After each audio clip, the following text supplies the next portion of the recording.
अस्सलाम वालेकुम स्टूडेंट्स, हम लोग unit 6 impact of computing chapter पढ़ रहे हैं और इसका फर्स्ट टॉपिक कवर हो चुका है मेरी प्रीवियस वीडियो में। नेक्स्ट अब हम लोग इस ही चैप्टर का सेकंड टॉपिक पढ़ने वाले हैं, that is responsible use of hardware and software. ये है हमारा आज का टॉपिक मोस्ट इम्पॉर्टेंट, कि हार्डवेयर का यूज़ उसको किस तरीके से हमने रिस्पॉन्सिबल बनाना है, सॉफ्टवेयर का यूज़ उसको हमने किस तरीके से रिस्पॉन्सिबल बनाना है। ये हमने आज के टॉपिक में डिस्कस करना है। हमारी लाइफ में, डेली लाइफ में, इंडिविजुअल यानी कि पर्सनल यूज़ पे हमने करना हो या कमर्शियल लेवल पे यूज़ करना हो, मींस लार्ज लेवल पे प्रोफेशनल लाइफ में यूज़ करना हो, जितने भी इक्विपमेंट्स को जो कंप्यूटर रिगार्डिंग हो या आपकी किसी इंडस्ट्री में कोई मशीनरी रिगार्डिंग, जितनी भी चीज़ें हैं जिनको हम यूटिलाइज़ करके अपनी लाइफ को इजी बना रहे हैं, दैट इज़ हार्डवेयर।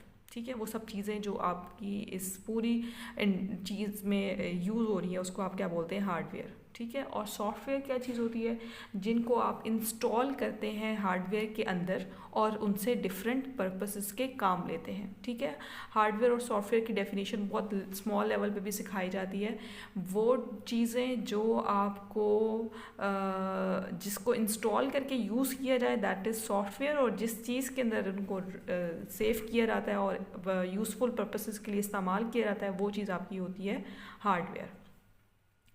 अब हार्डवेयर और सॉफ्टवेयर, इसके लिए सबसे इम्पॉर्टेंट बात यह है, it is important to address security, efficiency, sustainability and ethical consideration. ये आपके 4 डिफरेंट वर्ड्स हैं जिन्होंने हार्डवेयर और सॉफ्टवेयर को बहुत ज़्यादा इम्पॉर्टेंस दी है। अब सस्टेनेबिलिटी क्या चीज़ होती है, एबिलिटी टू मेंटेन, कि आपने अपने हार्डवेयर को और सॉफ्टवेयर को मेंटेन करके रखना है। मीनिंग्स आप बुक में साथ ज़रूर लिख लिया करें। सस्टेनेबिलिटी का मतलब होता है एबिलिटी टू मेंटेन, कि आप हार्डवेयर और सॉफ्टवेयर को सस्टेनेबिलिटी प्रोवाइड करें, उनको एफिशिएंसी प्रोवाइड करें। एफिशिएंसी का मतलब होता है कि वो अच्छे से काम कर सकें, उनको सिक्योरिटी प्रोवाइड कर सकें ताकि कोई बाहर का आउटसाइडर, अनऑथराइज्ड पर्सन उनको ईजीली एक्सेस ना कर सके, ना आपके हार्डवेयर को और ना ही सॉफ्टवेयर को। इसी तरह एथिकल कंसिडरेशन, ये क्या चीज़ होती है, set of principal that guides your decision and action. ऐसे प्रिंसिपल्स हैं जो आपको गाइड करते हैं कि आप डिसीजन ले सकें या एक्शन ले सकें, इसको आप बोलते हैं एथिकल कंसिडरेशन। ठीक है, ये 4 डिफरेंट चीज़ें हैं जो आपने माइंड में रखनी है हार्डवेयर और सॉफ्टवेयर के टाइम पे, ताकि आप क्या करें, इस टेक्नोलॉजी को जो आजकल की टाइम में बहुत ज़्यादा ग्रोन अप हो चुकी है, बहुत ज़्यादा फैल चुकी है, आप उसको सेफ साइड करके उसको यूज़ कर सकें अपने पर्पसेस के लिए। अब मैं आपको रिस्पॉन्सिबल यूज़ ऑफ हार्डवेयर के अंदर जो फर्दर डिटेल है वो एक्सप्लेन करने लगी हूँ। आपने सबसे पहले क्या करना है, इस टॉपिक को रीड आउट करने के लिए या इस टॉपिक की पॉइंट्स को सबसे पहले मेमोराइज करना है। इसके 5 की पॉइंट्स हैं, इन 5 की पॉइंट्स को, इन हेडिंग्स को मैं 1 बाय 1 एक्सप्लेन करूँगी।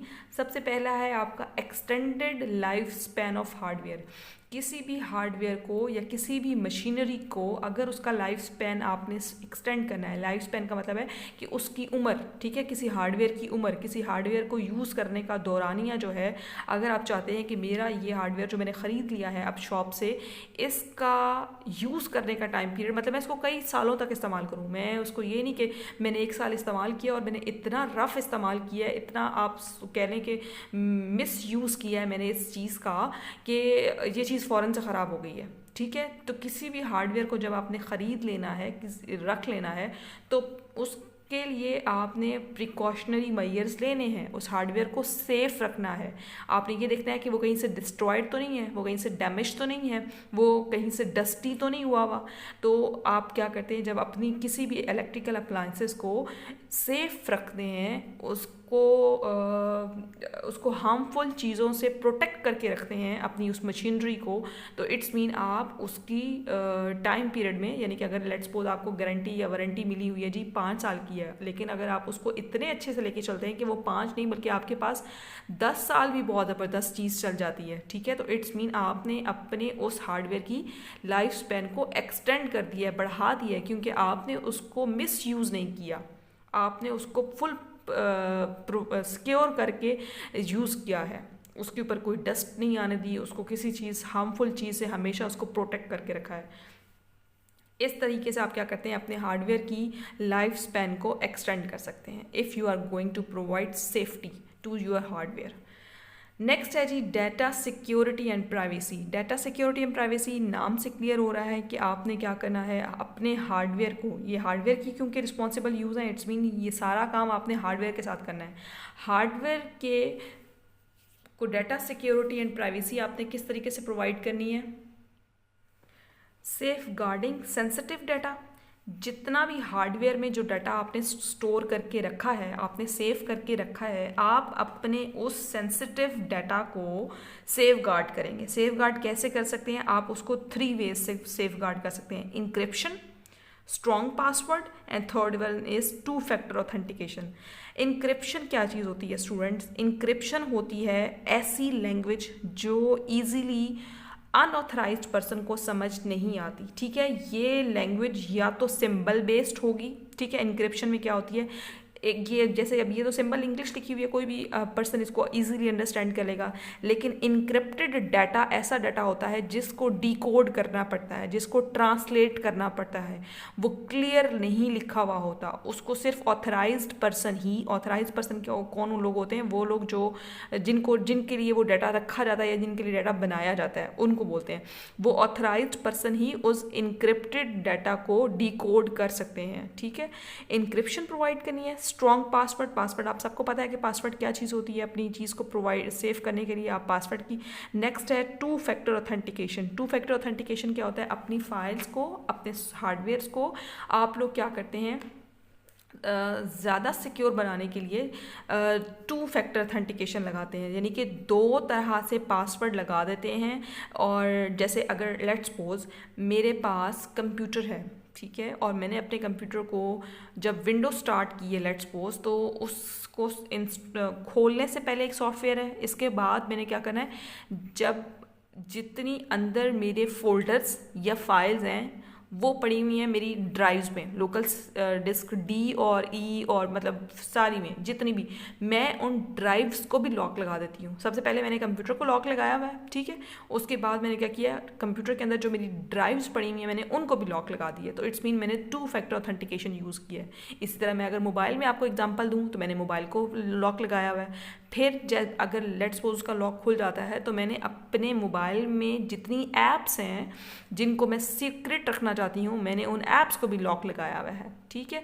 इसको बोलते हैं 2 फैक्टर ऑथेंटिकेशन, ठीक है, कि 2 तरह से आप जब प्रोवाइड करेंगे पासवर्ड या 2 तरीके से प्रोवाइड करेंगे सिक्योरिटी, इसको आप बोलते हैं 2 फैक्टर ऑथेंटिकेशन। तो डाटा को सिक्योर बनाने के लिए आपको इंक्रिप्शन, स्ट्रॉन्ग पासवर्ड और 2 फैक्टर ऑथेंटिकेशन को यूज़ करके अपने डाटा को करना है सिक्योर। इस तरीके से किस तरीके से सिक्योर होगा, फिर मैलिशियस एक्टर्स, आपके इस पैराग्राफ में वर्ड यूज़ हुआ है मैलिशियस एक्टर। ये लोग कौन लोग होते हैं, हैकर्स, हैकर्स को बोलते हैं मैलिशियस एक्टर्स। आप उन लोगों से अपने सिस्टम को, अपने डाटा को बचा के रखेंगे, और ये ना सिर्फ ये क्या होगा, this safeguard not just your personal information but also stop hardware from being utilized in hacks. इस तरीके से क्या होगा कि ना सिर्फ आप अपनी पर्सनल इंफॉर्मेशन को सेव कर सकेंगे बल्कि आप अपने हार्डवेयर को भी हैकर्स के थ्रू यूटिलाइज नहीं करने देंगे, यानी कि आपका हैकर भी आपके उस कंप्यूटर सिस्टम को यूज़ नहीं कर सकेगा। यूटिलाइज करने का मतलब होता है यूज़ करना, वो भी उसको यूटिलाइज नहीं कर सकेगा। नेक्स्ट है जी सेंसेबल अपग्रेड्स, मोस्ट इंपॉर्टेंट चीज़ है। अक्सर आपकी मैसेज आ जाता है फ़ोन में, अगर आपने ऐप्स इंस्टॉल की होती हैं कि जी अपडेट कर दें, अपग्रेड कर दें अपनी ऐप को, न्यू वर्जन आ चुका हुआ है, न्यू फीचर आ चुका हुआ है, तो कभी भी अगर प्रोवाइडेड नहीं है, ठीक है, अगर नीड नहीं है आपके सिस्टम को अपग्रेड करने की ज़रूरत नहीं है तो काइंडली उसको मत अपग्रेड करें। अगर ज़रूरत है तो अपग्रेड करें, ठीक है। सो अगर कोई भी हार्डवेयर डिमांड करता है, उसको न्यू फीचर्स की अपडेशन की ज़रूरत हो तो अपग्रेडेशन पे लगाएं, अदरवाइज़ आपने अपग्रेडेशन पे ऐसे ही नहीं लगा देना, ठीक है। So you have to make good decision when you are using your devices. Next है सेफ हार्डवेयर यूज़। अपने हार्डवेयर को यूज़ करने के लिए यूज़ करना है, लेकिन किस तरीके से उसको सेफ़ यूज़ करना है, ठीक है। सेफ़ यूज़ करने के लिए आपने क्या करना है, उसके मैन्युफैक्चरर्स को, ठीक है, उस हार्डवेयर को यूज़ करने वाले मैन्युफैक्चरर्स को आइडिया होना चाहिए कि इस हार्डवेयर को किस तरीके से इस्तेमाल करना है। मैं इसकी आपको एग्जांपल देती हूँ, जो आपके पैराग्राफ में उस एग्जांपल की रिफ्लेक्शन आ रही है कि अगर कोई फैक्ट्री है, कोई इंडस्ट्री है जिसमें मशीनरी पड़ी हुई है, वो मशीनरी सारी हार्डवेयर है, ठीक है, लेकिन उस इंडस्ट्री में या उस फैक्ट्री में काम करने वाले वर्कर्स ऐसे हैं, यानी कि मैन्युफैक्चरर्स ऐसे हैं जिनको ये ही नहीं पता कि इस मशीन को किस तरीके से यूज़ करना है, इस हार्डवेयर को किस तरीके से यूज़ करना है, तो वो क्या होगा, उस हार्डवेयर का डैमेज ही होगा, उस हार्डवेयर का लॉस ही होगा। वो उसके ऊपर एक्सपेरिमेंट करते रहेंगे उस मशीनरी को चलाने के लिए, लेकिन क्या होगा, क्योंकि उनको यूजेज पता ही नहीं है उसको किस तरीके से इस्तेमाल करना है, तो वो क्या होगा, हार्डवेयर का लॉस होगा। तो क्या करना है कि जब भी मैन्युफैक्चरर्स हों, जो भी एम्प्लॉयर्स हों किसी भी फैक्ट्री या किसी इंडस्ट्री के, या आप कंप्यूटर में भी एग्जांपल ले लें, तो उनको हाउ नो होना चाहिए ताकि वो लोग खुद भी किसी इंजरी से या किसी हार्मफुल एक्शन से बच सकें और हार्डवेयर को भी प्रोवाइड कर सकें सेफ्टी। हार्डवेयर को भी मिस यूज़ करके उसको ख़राब ना कर दें, बल्कि उसको सेफ रखें। तो इट्स मीन आप जितनी भी इंडस्ट्रीज़ या फैक्ट्रीज़ हैं, उनके मैन्युफैक्चरर्स को अच्छे से आइडिया होना चाहिए how to maintain, how to handle और how to prevent from accidents और इंजरीज, ठीक है जी। ये है आपका safe use of hardware. Last आपकी क्या रिस्पॉन्सिबिलिटी है हार्डवेयर के लिए, एथिक्स।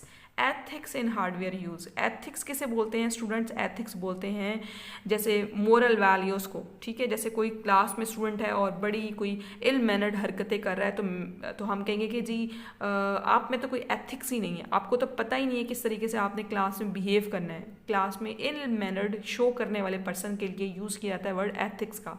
तो हार्डवेयर सेम यही अब डेफिनीशन में यहाँ पे इम्प्लीमेंट कर रही हूँ कि हार्डवेयर को यूज़ करने के लिए भी आपने यूज़र ने कुछ एथिक्स शो करने हैं, कुछ मोरल वैल्यूज़ शो करनी है, उसको बोलेंगे ethics in hardware use. According to your book paragraph, अब मैं उस पैराग्राफ को एक्सप्लेन कर रही हूँ कि किस तरीके से आप हार्डवेयर के यूज़ में अपने एथिक्स को शो कर सकते हैं। स्टूडेंट्स, आपने क्या करना है कि हार्डवेयर की यूज़ के टाइम पे वर्ड लिखा हुआ है paying attention to intellectual property rights. Intellectual property rights कौन से राइट्स होते हैं?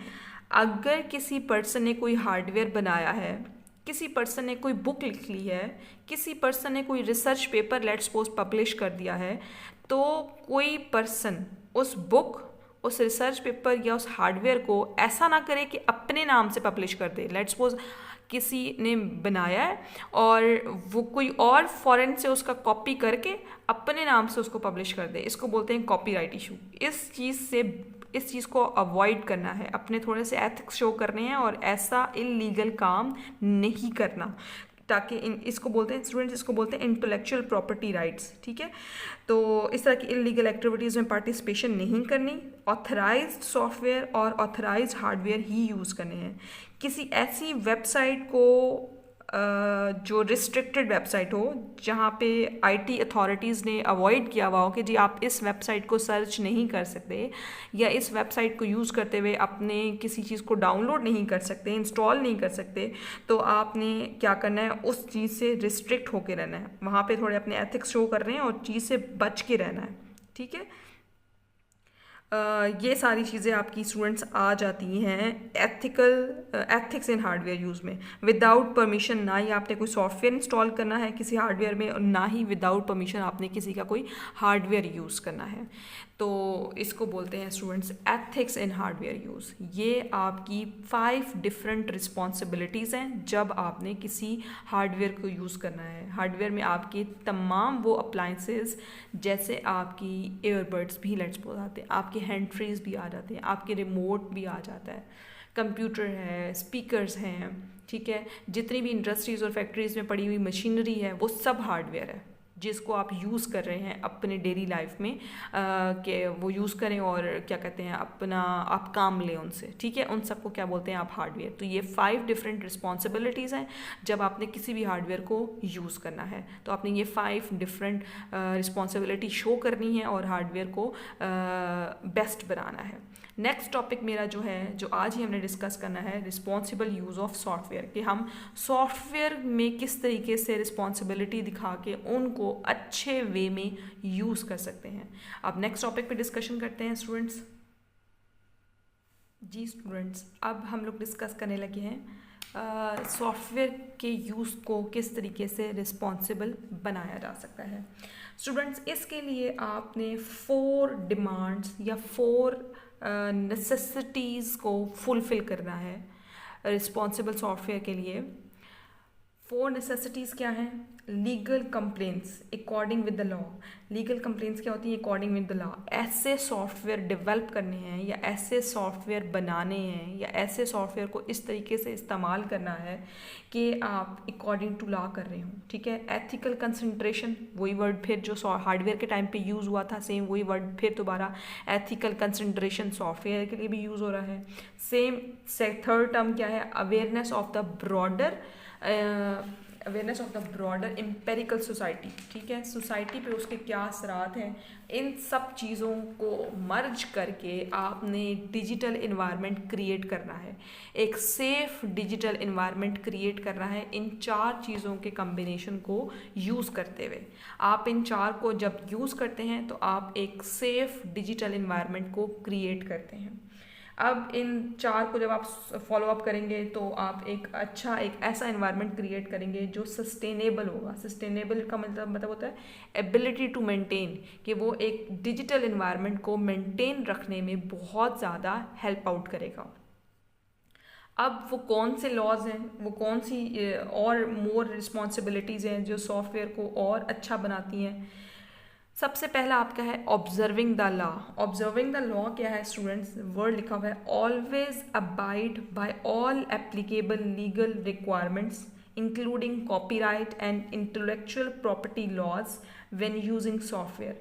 अबाइड का मतलब होता है एक्सेप्ट करना, कि आपने तमाम एप्लीकेबल लीगल रिक्वायरमेंट्स को फुलफ़िल करते हुए, उसको एक्सेप्ट करते हुए अपने सॉफ्टवेयर की मैन्युफैक्चरिंग करनी है या उस सॉफ्टवेयर को यूज़ करना है। अब लीगल रिक्वायरमेंट्स कौन सी रिक्वायरमेंट्स होती हैं? जो लीगल हो, ठीक है, किसी से लाइसेंस्ड हुई हो या जिनको अलाउ हो कि ये डिमांड्स बना सकते हैं या ये डिमांड फुलफिल है, ठीक है, यानी कि हाई अथॉरिटी से उसको बनाने की परमिशन मिली हुई हो, उसको बोलते हैं legal requirements. Including copyright. Copyright का मतलब है अलाउ हो किसी को कॉपीराइट करने का। कॉपीराइट होता है किसी चीज़ को बन जाने के बाद उसकी डुप्लीकेट कॉपीज़ बनाना। एंड इंटेलेक्चुअल प्रॉपर्टी लॉज, ये भी आपको मैं पहले बता चुकी हूँ। इंटेलेक्चुअल प्रॉपर्टी लॉ क्या होता है कि किसी इंसान की बनाई हुई क्रिएशन को या उसकी बनाई हुई किसी इन्वेंशन को इलीगल वे में कॉपी ना कर लिया जाए, उसको अपने नाम से ना पब्लिश कर लिया जाए, ठीक है। ये सारी चीज़ें इनसे हट के वो सॉफ्टवेयर की मैन्युफैक्चरिंग की जाए या उस सॉफ्टवेयर को बनाया जाए।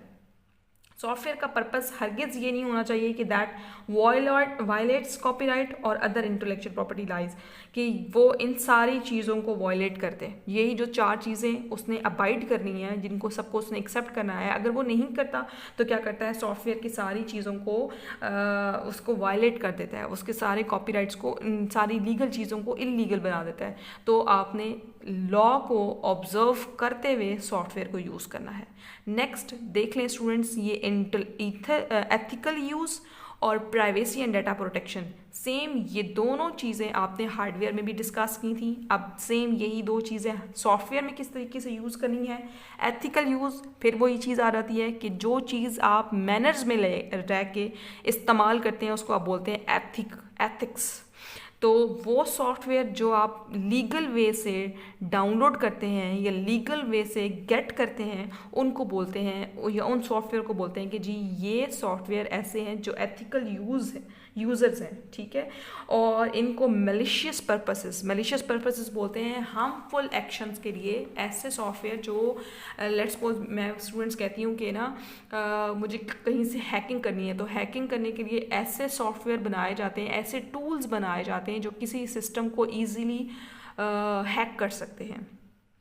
उनको डाउनलोड कर दिया जाता है किसी के कंप्यूटर में और उनको यूज़ किया जाता है एथिकल जो है काम करने के लिए, एक्टिविटीज़ को इस्तेमाल करने के लिए यूज़ किया जाता है, ठीक है।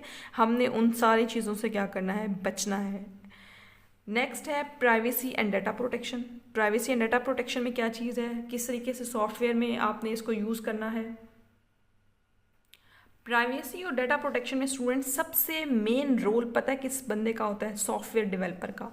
वो पर्सन जिसने वो सॉफ्टवेयर बनाया है, जिस पर्सन ने वो सॉफ्टवेयर बनाया है, वो पर्सन इस तरीके से सॉफ्टवेयर को बनाए कि अगर कोई पर्सन अपने पास उस सॉफ्टवेयर को डाउनलोड कर लेता है और उस सॉफ्टवेयर में अपनी कोई पर्सनल इंफॉर्मेशन इनरोल करता है, तो क्या हो कि उस पर्सन की वो इंफॉर्मेशन हाइड रहे, उस पर्सन की वो इंफॉर्मेशन प्राइवेट रहे। वो सॉफ्टवेयर डेवलपर अपना सॉफ्टवेयर जब किसी को लॉन्च करने जा रहा हो या जब उसको क्या कहते हैं मार्केट में पब्लिश करना जा रहा हो, तो वो ये चीज़ इंश्योर करे कि मेरे सॉफ्टवेयर को डाउनलोड करने वाले यूज़र्स कभी भी उनको प्राइवेसी से रिलेटेड कोई प्रॉब्लम कभी भी नहीं होगी। अगर कोई भी डाटा वो डालेंगे मेरे सॉफ्टवेयर में और अपने डाटा को सेव करने के लिए भी लेट्स सपोज मेरा सॉफ्टवेयर यूज़ कर रहे हैं, तो उनको कभी कोई प्रॉब्लम ना आए, ठीक है। ये है प्राइवेसी एंड डाटा प्रोटेक्शन किसी भी सॉफ्टवेयर के अंदर। और यूज़र पे भी डिपेंड करता है कि जब वो किसी पर्सन का सॉफ्टवेयर डाउनलोड कर ले तो उसके प्राइवेसी के ऑप्शन को जाके ज़रूर चेक करें वहाँ पे उसने क्या डिमांड किए हुए हैं, वहाँ पे उसने क्या क्वेश्चंस किए हुए हैं। क्योंकि जब मैं ना फॉर एग्जांपल आपसे कहूँ कि व्हाट्सएप है लेट्स सपोज, ठीक है, व्हाट्सएप में भी आप अगर ऐप डाउनलोड करते हैं ना, ये एक आम सी एप्लीकेशन है, ठीक है, तो क्या करते हैं उस एप्लीकेशन को जब आप यूज़ करते हैं तो वहाँ पे भी ऑप्शन आता है सबसे पहले यूज़र के पास प्राइवेसी का कि क्या do you want to private your account, ठीक है। तो कितने पर्सन से अकाउंट है, इवन आप लोग अपने व्हाट्सएप पे स्टेटस भी डालते हैं तो वहाँ स्टेटस में भी प्राइवेसी आ रही होती है कि कितने लोगों को आप अपनी चीज़ अपना स्टेटस दिखाना चाहते हैं और कितने लोगों से अपना स्टेटस हाइड करना चाहते हैं। तो it's mean user completely privacy provide कर रहा होता है, sorry developer complete privacy provide कर रहा होता है यूज़र को। यूज़र ने भी इसी तरह उस प्राइवेसी के ऑप्शन को यूज़ करके अपने डाटा को सिक्योर करना होता है, ठीक है जी। नेक्स्ट है इंटेलेक्चुअल प्रॉपर्टी। इंटेलेक्चुअल प्रॉपर्टी क्या होती है, किसी इंसान की अपनी माइंड से बनाई हुई क्रिएशन या इन्वेंशन को आप बोलते हैं कि वो उस पर्सन की अपनी इंटेलेक्चुअल प्रॉपर्टी है, उस इंसान की अपनी बनाई हुई चीज़ है। अब क्या करना है, उन सब चीज़ों को या उन सारे सॉफ्टवेयर को जब बना लिया जाता है तो क्या किया जाता है, उनके ऊपर जी स्टूडेंट्स लिखा हुआ है using developing software including patent trademark and copyright. उनको बना लेने के बाद पेटेंट बोलते हैं स्टूडेंट्स गवर्नमेंट अथॉरिटी, उनसे गवर्नमेंट अथॉरिटी ली जाती है। ट्रेडमार्क का मतलब होता है कोई सिंबल लगा दिया जाता है जब कोई चीज़ बन जाती है तो उसको ये बताने के लिए कि जी ये किसी पर्सन की, तो वो क्या करते हैं उस चीज़ के ऊपर टैग लगा देते हैं, कोई लोगो लगा देते हैं, ठीक है, कि ये जी book made by this person है और ये उसका लोगो है या उसका सिग्नेचर बना दिया जाता है। तो इस तरह की चीज़ को जब फिक्स कर दिया जाता है तो उसको चीज़ को आप क्या बोलते हैं, वो उस पर्सन की क्या है, इंटेलेक्चुअल प्रॉपर्टी। अब नेक्स्ट वर्ड है, नेक्स्ट लाइन्स है गिव ड्यू रिकॉग्निशन। रिकॉग्निशन का मतलब होता है ड्यू रिकॉग्निशन मतलब एप्रिसिएशन दी जाए उस पर्सन को who created and contributed to open source software. Open source software कौन से सॉफ्टवेयर होते हैं, ऐसे सॉफ्टवेयर जो रिलीज़ कर दिए जाते हैं अंडर लाइसेंस, जिनको लाइसेंस भी इशू हुआ होता है और वो सॉफ्टवेयर हमारे लिए अलाउ कर दिए जाते हैं कि हम उनको फ्रीली इंस्टॉल कर लें, ठीक है। बहुत सारी प्ले स्टोर में ऐप्स ऐसी हैं डियर स्टूडेंट्स जो आप विदाउट पे किए डाउनलोड कर लेते हैं, इंस्टॉल कर लेते हैं। वो पेड गेम्स नहीं होती या पेड एप्लीकेशंस नहीं होती। इसी तरह कंप्यूटर्स में आप बहुत सारे सॉफ्टवेयर डाउनलोड करते हैं जिन पे आपके पास क्लियर लिखा हुआ आता है कि जी you want to download the free, ठीक है, तो फ्री आप उन सॉफ्टवेयर को भी डाउनलोड कर लेते हैं। तो आप क्या करना है, उन सॉफ्टवेयर बनाने वाले पर्सनस को भी ड्यू रिकॉग्निशन मतलब एप्रिसिएशन देनी चाहिए कि उन लोगों ने आपके लिए ओपन सोर्स सॉफ्टवेयर बनाए हैं और बनाने में कंट्रीब्यूशन अपनी शो की है, ठीक है। उन डेवलपर्स को ड्यू रिकॉग्निशन मतलब एप्रिसिएशन देनी चाहिए। ये है इंटेलेक्चुअल प्रॉपर्टी की सारा पैराग्राफ जो डिस्कस हुआ है आपकी बुक में। नेक्स्ट है प्रॉपर लाइसेंसिंग। प्रॉपर लाइसेंसिंग ऐसे सॉफ्टवेयर जो प्रॉपर लाइसेंसिंग के थ्रू रिलीज हुए हुए हों, कोई इलीगल पर्पस के लिए यूज़ ना हुआ हो, कोई कॉपीराइट इशू ना डिस्कस किया हुआ हो, ठीक है। दो तरह की पब्लिशिंग होती है, एक को बोलते हैं ओपन सोर्स लाइसेंस। ये वो सॉफ्टवेयर हैं स्टूडेंट्स, आपकी बुक में ये दो टर्म्स लिखी हुई हैं जो मैं पहले आपको एक्सप्लेन कर रही हूँ। ओपन सोर्स लाइसेंस वो सॉफ्टवेयर होंगे जिनको रिलीज़ कर दिया जाता है, आप उनको विदाउट पेइंग मतलब आप पे भी नहीं करते और आप उनको यूज़ करना स्टार्ट कर देते हैं, ठीक है। नेक्स्ट एक और वर्ड है कमर्शियल लाइसेंस। ये ऐसे लेवल के सॉफ्टवेयर होते हैं जो कमर्शियल लेवल पे इस्तेमाल किए जाते हैं। कमर्शियल लेवल बोलते हैं लार्ज लेवल के लिए, ठीक है। लार्ज लेवल के लिए इन सॉफ्टवेयर को इस्तेमाल किया जाता है, लेकिन इनमें समटाइम्स कुछ ऐसे सॉफ्टवेयर होते हैं जिसमें पेमेंट की डिमांड होती है, जिसमें पेमेंट को रिक्वायर किया जाता है, मांगा जाता है, ठीक है। तो कमर्शियल लाइसेंस वो वाला लाइसेंस है, दोनों में डिफरेंस है। ओपन सोर्स लाइसेंस आपकी इस टॉपिक में जो है ना, दो लाइसेंस का डिस्कशन की हुई है, ओपन सोर्स लाइसेंस और कमर्शियल लाइसेंस। तो ओपन सोर्स लाइसेंस जो होते हैं वो अनपेड होते हैं और फ्री तो डाउनलोड होते हैं, जबकि कमर्शियल लाइसेंस वो सॉफ्टवेयर होंगे जो आपके लार्ज लेवल के लिए यूज़ होंगे और उनके लिए क्या होगा, समटाइम्स ऑफनली, ठीक है, ऑफनली आपको उन सॉफ्टवेयर को ख़रीदने के लिए पेमेंट करनी पड़ती है।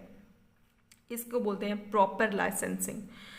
नेक्स्ट है यूज़र एजुकेशन। अब स्टूडेंट सॉफ्टवेयर तो डाउनलोड हो गया, डेवलपर ने सॉफ्टवेयर भी बना दिया, लेकिन उस सॉफ्टवेयर को किस तरीके से यूज़ करना है वो भी मोस्ट इंपॉर्टेंट बात है कि उसकी एजुकेशन भी हमें होनी चाहिए। हम यूज़र्स हैं ना, हम सारे लोग जो सॉफ्टवेयर या एप्लीकेशंस डाउनलोड कर लेते हैं अपने फ़ोन्स में या कंप्यूटर्स में या लेट्स सपोज तो हम लोगों को पता होना चाहिए कि हमने उन सॉफ्टवेयर को किस तरीके से इस्तेमाल करना है। इस चीज़ को बोलते हैं यूज़र एजुकेशन।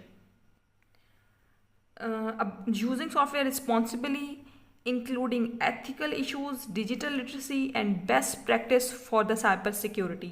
ये है स्टूडेंट्स यूज़र एजुकेशन के कुछ वर्ड्स कि यूज़र एजुकेशन में आपने सॉफ्टवेयर को किस तरीके से रिस्पॉन्सिबल बनाना है, और अगर लेट्स सपोज उस सॉफ्टवेयर पे कोई अनऑथराइज्ड एक्सेस हो रहा है या आपको लग रहा हो कि यहाँ पे ये सॉफ्टवेयर का मिस यूज़ हो रहा है, तो आपका राइट बनता है कि आप उस सॉफ्टवेयर के बारे में प्रॉपरली इन्फॉर्म करें अथॉरिटीज़ को, ठीक है। कि यहाँ पे अनऑथराइज्ड लेवल का या अनऑथराइज पर्सन इसको डिफरेंट प्लेटफॉर्म पे यूज़ करके इलीगल एक्टिविटीज़ परफॉर्म की जा रही हैं, तो यूज़र को ये एजुकेशन होनी चाहिए कि कहाँ पे सॉफ्टवेयर की जो है उसका जो यूज़ है वो नेगेटिव हो रहा है या उसका पॉजिटिव हो रहा है। तो ये यूज़र्स को सारी एजुकेशन होनी चाहिए, और अगर कोई वो इलीगल एक्टिविटी देखता है तो वो यूज़र अथॉरिटीज़ को इन्फॉर्म करे। ये है जी स्टूडेंट्स आपके आज के टॉपिक के दो different points, that is responsible use of hardware and responsible use of software. इन दोनों टॉपिक्स को आपने कैसे मेमोराइज़ करना है स्टूडेंट्स, इनके की पॉइंट्स की बस हेडिंग्स याद कर लें और डेफिनेशंस या कॉन्सेप्ट क्लियर करके क्रिएटिव राइटिंग करके दिखाएं। ये बिल्कुल डिफ़िकल्ट नहीं है, बहुत ईजी है। दो पॉइंट्स तो बिल्कुल ही आपके सेम थे, ethical use and privacy and data protection. Students please आपसे रिक्वेस्ट है मेरी वीडियोस को लाइक्स और सब्सक्राइब करना मत भूला करें, और अगर टॉपिक से रिलेटेड कभी भी कोई कन्फ्यूजन हो या कोई क्वेश्चन हो तो कमेंट सेक्शन में ज़रूर पूछा करें। Thank you so much. अल्लाह हाफिज़।